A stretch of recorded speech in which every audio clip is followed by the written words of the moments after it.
Assalamualaikum warahmatullahi wabarakatuh.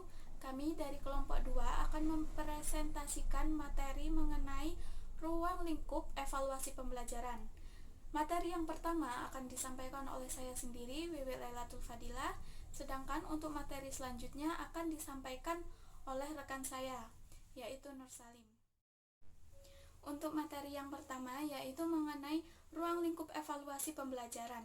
Ruang lingkup evaluasi pembelajaran sendiri dibagi menjadi 3, yaitu yang pertama ranah kognitif, ranah afektif, dan ranah psikomotorik. Ranah kognitif sendiri adalah ranah yang mencangkup kegiatan mental, otak, ataupun cara berpikir seseorang. Jadi, ranah kognitif sangat berkaitan dengan pola pikir seseorang. Selanjutnya yaitu jenjang berpikir pada ranah kognitif. Jenjang berpikir pada ranah kognitif ada 6 jenjang. Jenjang yang pertama yaitu pengetahuan, kedua pemahaman, ketiga penerapan, keempat analisis, kelima sintesis, dan keenam evaluasi. Pada keenam jenjang tersebut memiliki kesinambungan, sehingga misalkan pada jenjang pengetahuan itu seseorang memiliki kemampuan untuk mengingat-ingat kembali ataupun menemukan hal-hal baru, baik itu gejala, suatu ide, ataupun apapun. Kemudian pengetahuan itu dipahami oleh seseorang tersebut dan kemudian diterapkan. Sesudah diterapkan, seseorang tersebut akan menganalisis dan lebih merinci lagi. Misalkan pengetahuan tersebut bersifat lebih umum. Pada proses analisis ini, hal yang umum tersebut akan diperinci oleh seseorang tersebut.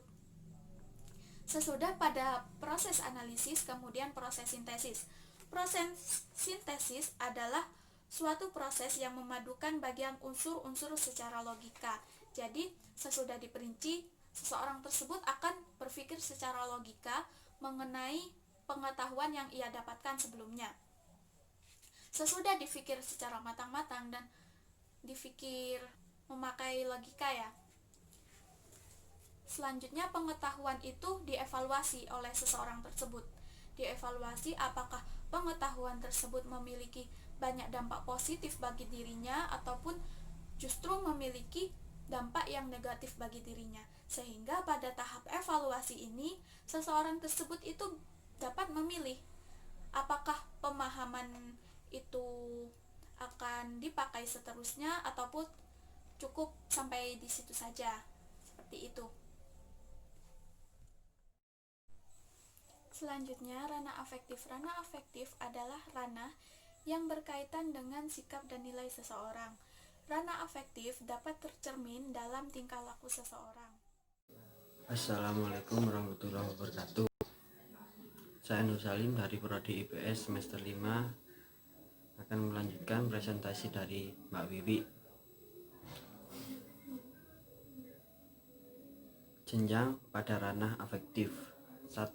Menerima atau receiving adalah kepekaan seseorang dalam menerima rangsangan dari luar yang datang kepada dirinya dalam bentuk masalah, situasi, gejala, dan lain-lain. Yang kedua, menanggapi atau responding adalah kemampuan yang dimiliki oleh seseorang untuk mengikut sertakan dirinya secara aktif dalam fenomena tertentu dan membuat reaksi terhadapnya dengan salah satu cara. Yang ketiga, menilai atau valving adalah proses belajar mengajar peserta didik. Di sini tidak hanya menerima nilai yang diajarkan, tetapi telah berkemampuan untuk menilai konsep atau fenomena. Yang keempat, mengatur atau organization adalah merupakan pengembangan diri dari nilai ke dalam suatu organisasi. Yang kelima, karakteristik dengan suatu nilai dan atau kompleks nilai adalah peserta didik telah memiliki sistem nilai yang mengontrol tingkah lakunya untuk suatu waktu yang cukup lama sehingga membentuk karakteristik atau pola hidup. Tingkah lakunya menetap, konsisten, dan diramalkan. Yang selanjutnya, psikomotor. Ranah psikomotor adalah ranah yang berkaitan dengan keterampilan atau skill atau kemampuan yang bertindak setelah menerima pengalaman belajar tertentu. Wujud nyata hasil belajar psikomotor adalah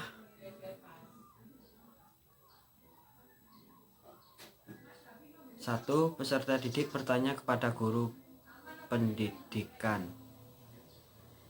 agama Islam tentang contoh kedisiplinan. Yang kedua, peserta didik mencari dan membaca buku-buku, majalah, kabar, dan lain-lain.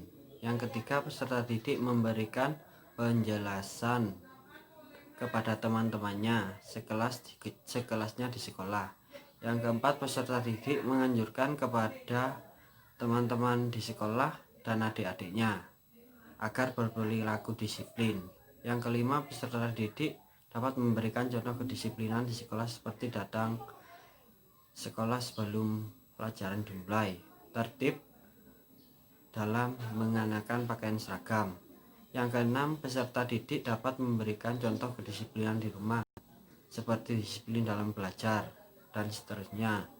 Yang ketujuh, peserta didik dapat memberikan contoh kedisiplinan di tengah kehidupan masyarakat seperti mentaati rambu lalu lintas, tidak berkebut-kebutan, dan seterusnya. Yang kedelapan, peserta didik dapat mengamalkan dengan konsekuen kedisiplinan dalam belajar, kedisiplinan dalam beribadah, kedisiplinan dalam mentaati peraturan lalu lintas, dan sebagainya.